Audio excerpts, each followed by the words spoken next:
Welcome to the Calm Analytics channel. Borys Tizengauzen is here with you. Today is October 4th.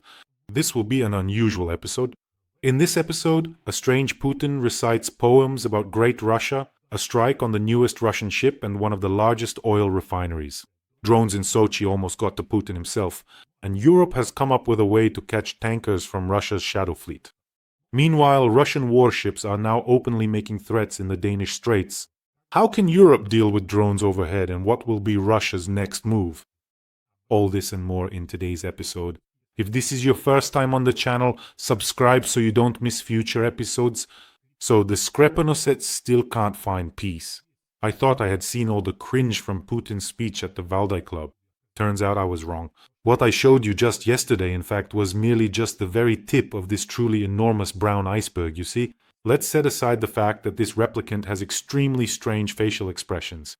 And those oranges hidden under his cheeks. Just listen to the nonsense he's spouting. Какой-то смысл, наверное, в этом есть. Но звучит это несколько агрессивно. Министерство войны. У нас Министерство обороны. Мы из этого всегда исходили, и всегда исходим, и будем исходить. У нас нет агрессивных намерений в отношении третьих стран. У нас Министерство обороны, и цель Министерства обороны – обеспечить безопасность российского государства и народов Российской Федерации. We have no aggressive intentions towards third countries. So either the halfling has completely lost his mind, or the one who attended the Valdai club just hasn't heard any news from the past 15 years. Maybe they just let things like that slip out over there, say something, just the usual stock phrases. But all of Europe is arming itself, mining the border with Russia, planning to build walls against drones. Russian troops are fighting in Ukraine, and Putin is bargaining for how to seize even more foreign land. And this, for them, means no aggressive intentions towards third countries. And as for all the other incidents with drones, planes, and ships, I won't even bother listing them anymore. By the way, it was probably obvious that he wouldn't go to Sochi himself. Ukrainian drones visited there literally 2 hours after the speech by this 1.5-meter tall geostrategist, and the drones attacked Sochi late in the evening after the speech. Well then, just so you know, I showed you this video as a teaser, so you understand, he even recited poetry there. The poems are very, very complicated. I'll show you a small fragment because if you watch this in large doses, you'll definitely end up smashing your monitors or phones, so just a little bit. But pay attention to the uncharacteristic emotionality and the extremely, strange facial expressions. This is the kind of version, a replicant, that always seems just a little bit tipsy. Take a look. Ответ на многие вопросы. Называется он «Бородинская годовщина». Великий день Бородина мы братской тризной поминая твердили, шли же племена бедой России угрожая. Не вся ли Европа тут была, а чья звезда ее вела? Но стали ж мы пятою твердой и грудью приняли напор племен послушных воле гордой, и равен был неравный спор. И что ж, свой бедственный побег, кичась они, забыли ныне? Забыли русский штык и снег, погребший славу их в пустыне. And he comments that it's as if this poem was written yesterday. This poem by Pushkin, which is enormous, was written in 1831 and was composed in connection with the suppression of the Polish uprising and the storming of Warsaw. At that time, it expressed Pushkin's position against Polish independence. He believed that Polish independence was a threat to Russia, and so after the suppression of the Polish uprising, he wrote these verses. And in them, he wove in the Battle of Borodino, drawing parallels with 1812, as if to say, Russia is super powerful, has always defeated everyone, will come to you and bend you all to our will. Besides this poem, why is it such a complicated one? I said it's a complicated poem because the very choice of this particular poem makes it clear what kind of rhythm is going on in Putin's head. Like a little monkey banging those cymbals, something must have short-circuited in his head. So besides that poem, Pushkin also wrote another one back then called To the Slanderers of Russia on the same topic. The main message, now you might be surprised, the main message is Europe, Don't you dare tell us what to do here. We Slavic peoples will sort everything out among ourselves. Well, and they meant Poland too at the time, yes. So basically, like, don't meddle here. This is our domain. From Poland and eastward, this is our domain. So that's probably where he draws his inspiration from. And most importantly, why is Putin drawing parallels with this topic today? Because after the Polish uprising was suppressed, a statute was created according to which the Kingdom of Poland was declared part of Russia. In 1832, the Sejm was abolished, the Polish army disbanded, done away with. In effect, this meant turning the Kingdom of Poland into a Russian province. And Putin lives in his own imaginary world, where only the fragments of Russian history he needs exist. He wanted Europe not to interfere after all. He came to Ukraine and said, this is ours, this will be part of Russia.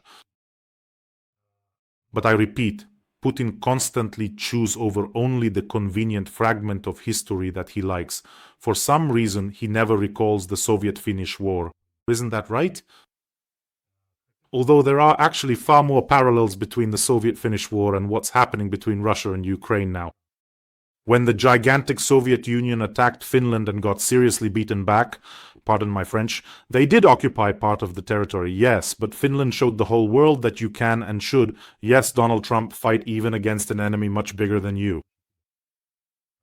By the way, you won't read about this Soviet-Finnish war in Russian textbooks. You'll find very little. They don't like to discuss the shameful pages of their history. And while the rest of the world calls it World War II, in Russia it's called the Great Patriotic War, because they don't want to remember that period before the so-called Great Patriotic War, as they call it, when Stalin and Hitler made a deal, divided up that long-suffering Poland, and then invaded it. And in those Russian history textbooks, the role of the Allies in World War II is only mentioned in passing. Lend-Lease, the Second Front, they say they would have won even without all that. That's what they seriously believe. Not a word about the millions of prisoners taken in the first months. Nor about what happened to those prisoners who returned from Nazi captivity. Again, not a word. By the way, here's another parallel. Putin must have put together his own playbook after suppressing the Polish uprising, the January one as well. Forced Russification was carried out in the occupied territories. People were punished for speaking Polish. They were forced to study in Russian. There was mass resettlement of Russian military personnel and officials. In other words, exactly the same things that Russia is doing now in the occupied territories of Ukraine.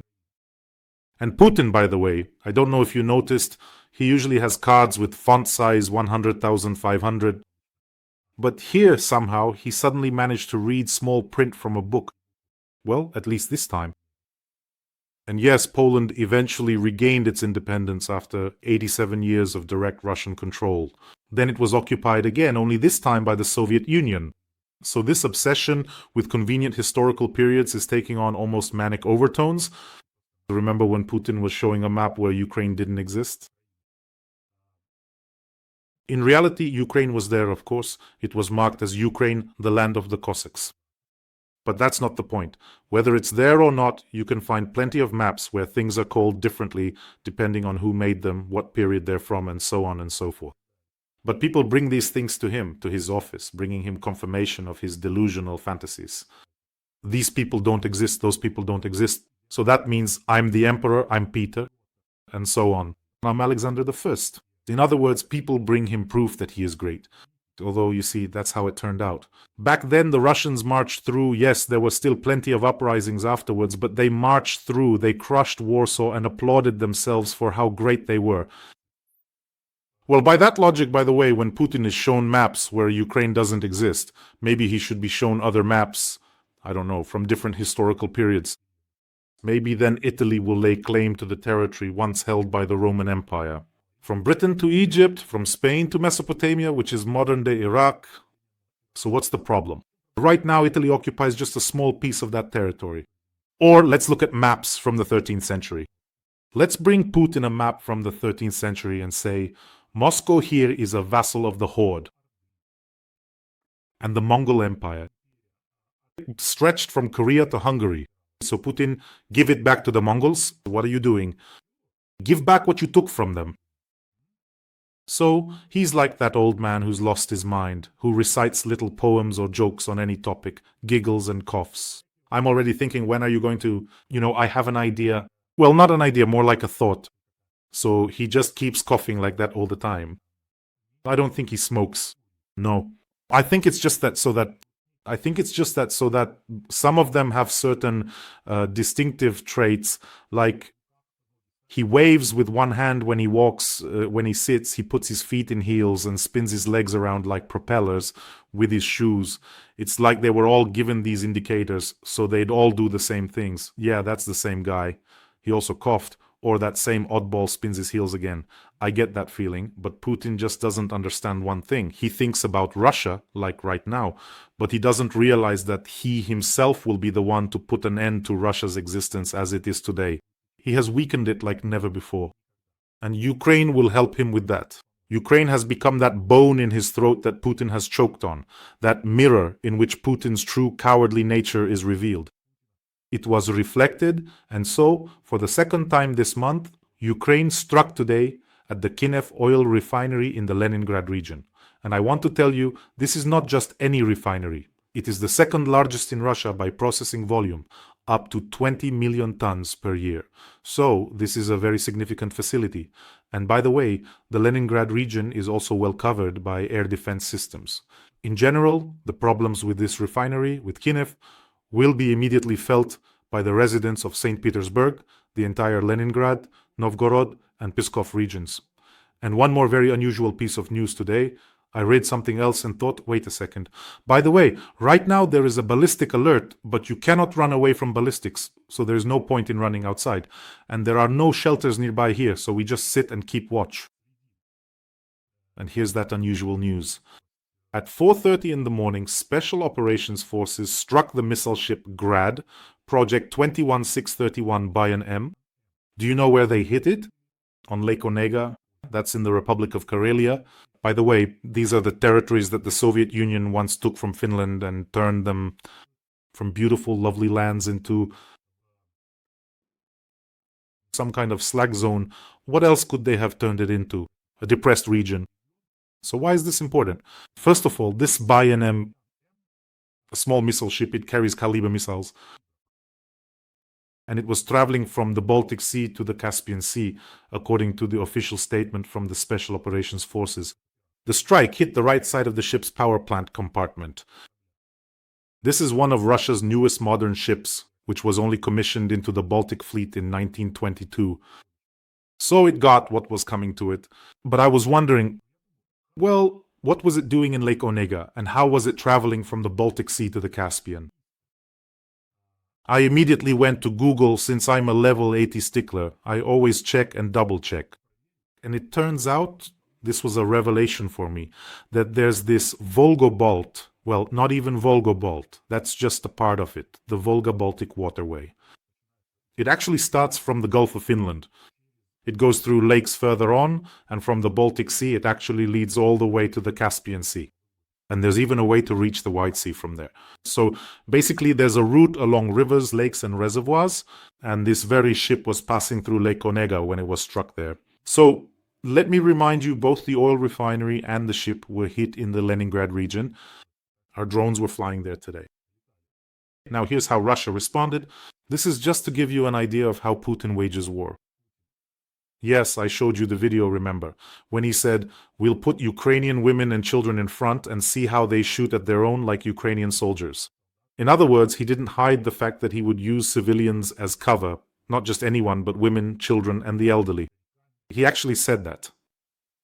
And this is how Russia responded. Russian Federation forces struck the Shostka-Kyiv train today, injuring passengers. As I started recording, reports began coming in. There are wounded, and in fact 2 trains were hit. The one that was directly struck and another that was standing on the tracks nearby. And as I was beginning to write, it became known that a woman and her 3 sons were among those injured. So that's how it is. That's how the Russian Federation wages war. And let me remind you, friends, we have an important fundraiser for the 101st Separate Brigade to provide them with termit ground robotic systems which save the lives of our defenders. These are ground-based evacuation vehicles, meaning they drive up to a wounded soldier, pick him up, and take him to the medics, so there's no need for anyone to go out and risk their lives, because the Russians often target medics as well.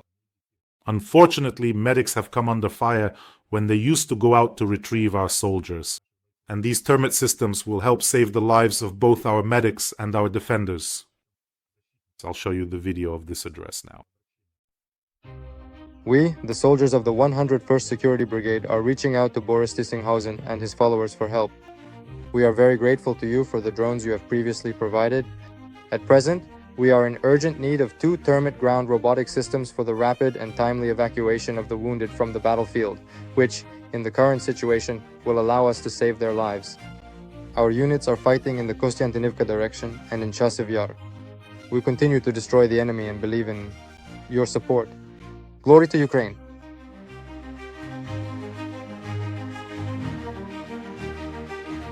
In this case, it can be said directly that your donation saves the lives of our soldiers, for which I always say a huge, truly enormous thank you.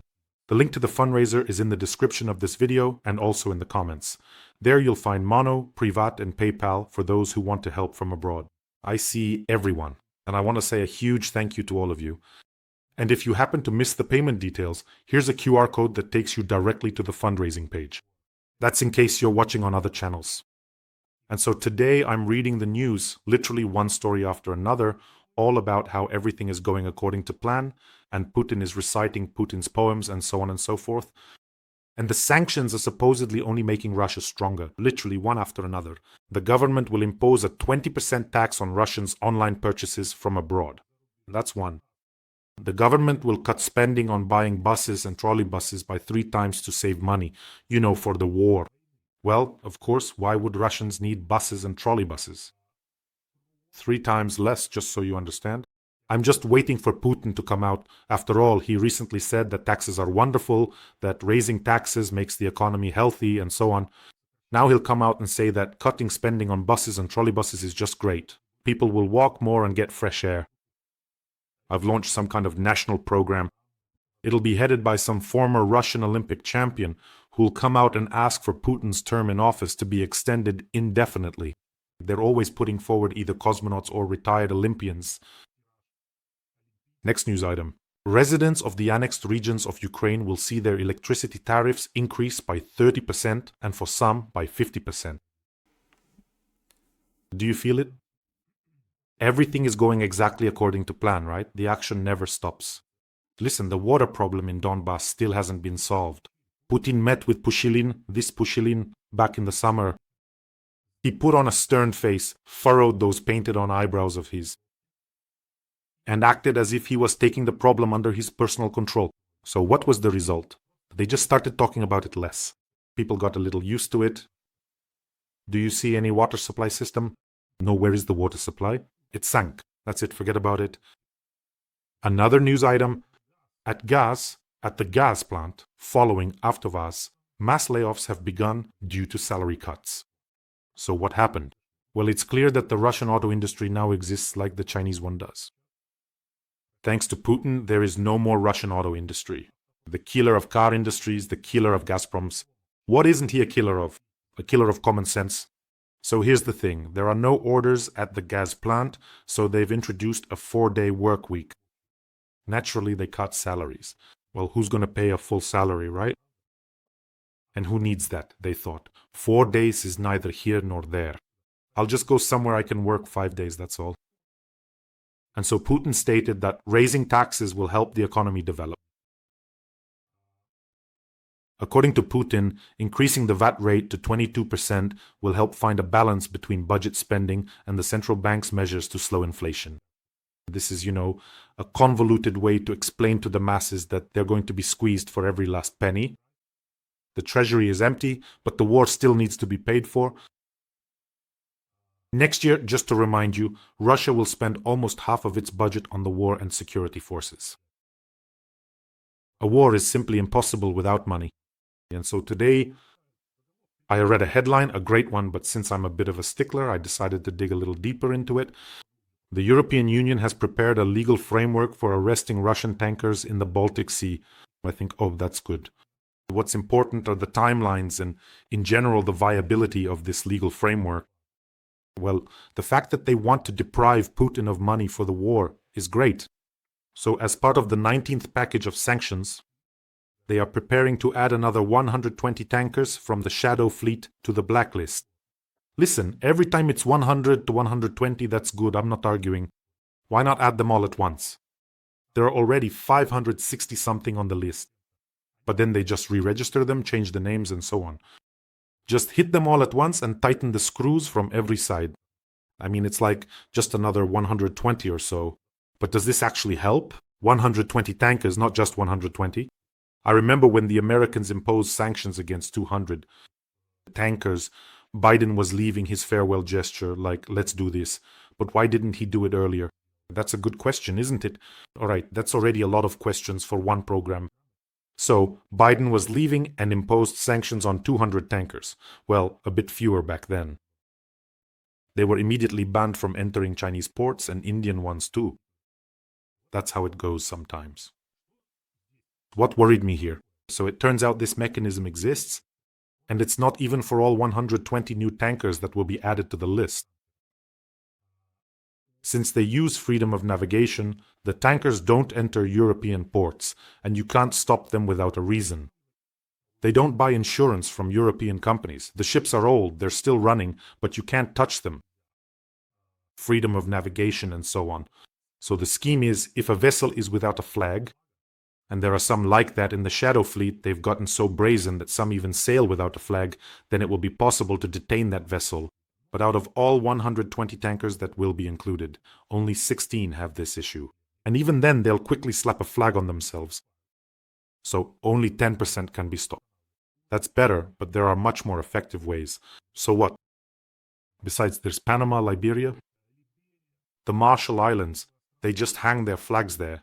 But if you put pressure on them, that's a whole different story. Not registering, not giving their flag to tankers over 10 years old, and there shouldn't be any quick re-registration at all.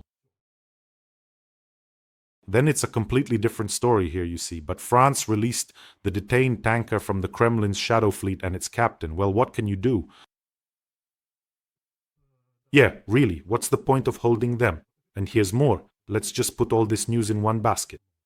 Danish intelligence reports that Russian warships have repeatedly behaved aggressively in the Danish Straits, which connect the Baltic and North Seas. In particular, the Russians would set collision courses, aim their weapons at Danish ships and helicopters, and also interfere with the operation of navigation systems. With drones, it's becoming more and more about the Russians and their behavior in the Danish Straits, because they understand that these are essentially narrow bottlenecks, where Russian tankers coming from Ust-Luga and other Baltic seaports can be intercepted. You can just line them all up or scare them so much that they'll be afraid of inspections, extra insurance, and so on. That's exactly what Russian warships are doing in the Danish Straits. And in general, look, here's what's happening right now. There have been a lot more drone incidents. But Putin missed the moment when this could have worked effectively. That is, if this had happened in the first months after the full-scale invasion, then the attack on Ukraine would have truly been a shock. Then, right away, drones appeared over Europe. Yes, some European leaders would have been running in all directions, as they say. They would have been in tears, yes. Now, the effect is completely different. If back then they could have scared people, now it's a totally different story. Now, these acts are perceived as just another act of Putin's desperation. He understands that he won't achieve any of his strategic goals in this war. That's it. But he still needs to find a way out of the war. And for that, Ukraine needs to stop receiving support.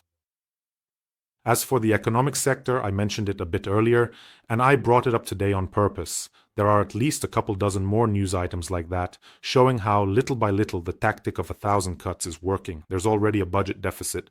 Who knows, soon it might reach 10 trillion. Overall, what France did is a very effective way to deal with the shadow fleet, but it shouldn't be done just a little bit. Not like that. You shouldn't let everyone go.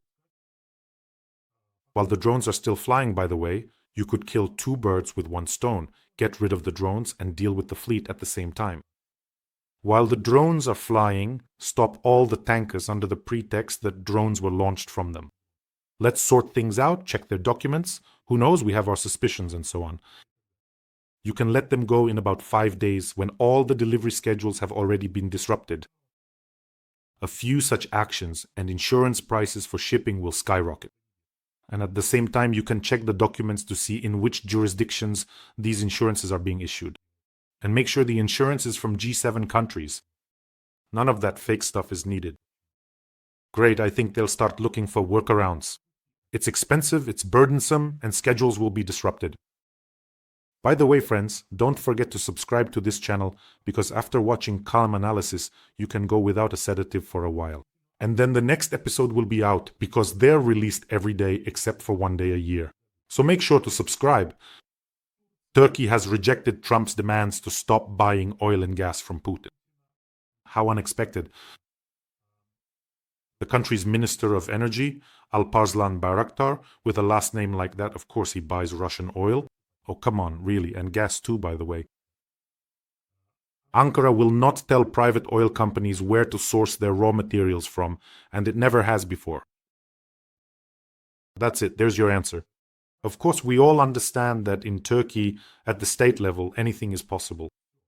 Erdogan just snaps his fingers and everyone stops buying. So they've decided maybe now it's time for American sanctions.